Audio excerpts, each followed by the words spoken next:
Le message du jour vous est présenté par notre frère Marc.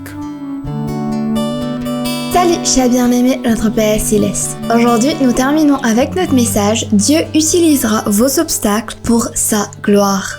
Bien-aimés, hier, l'exemple d'Esther était approprié et nous avons noté qu'elle a permis à Dieu d'intervenir dans sa vie et cela a apporté la gloire à Dieu et aussi à elle. Très cher, comme je l'ai mentionné hier, c'est une question d'attitude. Si vous continuez à regarder vos propres limites, vous n'accomplirez jamais le dessein de Dieu pour votre vie et pour votre ministère.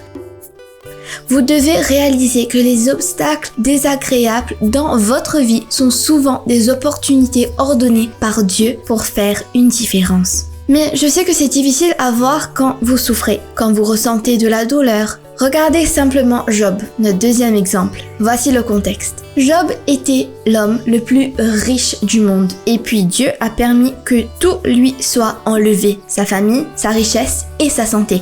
Je ne sais pas si vous vous souvenez de ce message que nous avons partagé une fois, selon lequel l'ennemi, le diable, utilise souvent ces trois champs pour attaquer les enfants de Dieu. Face à ces situations désastreuses et douloureuses, Job a commencé à questionner Dieu et Dieu était silencieux. Job a dit « Je ne le vois pas au nord, car il est caché. Je regarde au sud, mais il est caché. Mais il sait où je vais. » Une fois qu'il a pris sa décision, qui peut le faire changer d'avis? Tout ce qu'il veut faire, il le fait. Ainsi, il me fera tout ce qu'il a planifié. Il contrôle ma destinée. Job 23, versets 9 à 10 et versets 13 à 14. New Living Translation. Oh, j'aime ce verset 14. Il contrôle ma destinée. J'aime aussi cet état d'esprit.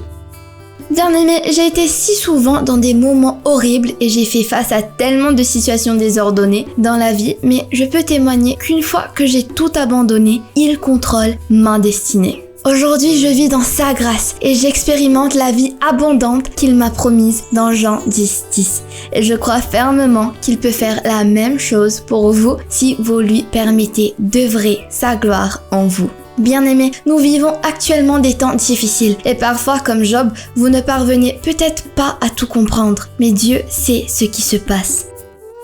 Les plaisirs et les souffrances, les opportunités et les obstacles, tout ce que Dieu peut utiliser. Alors ne soyez pas déçus ou découragés. Faites-lui simplement confiance. Les paroles de Paul dans Romains 8:28 me viennent à l'esprit. Nous savons que dans tout, Dieu travaille pour le bien de ceux qui l'aiment. New Century Version. Que Dieu vous bénisse tous. Profitez de votre journée en lui. À demain pour un autre voyage dans la parole de Dieu. Au revoir.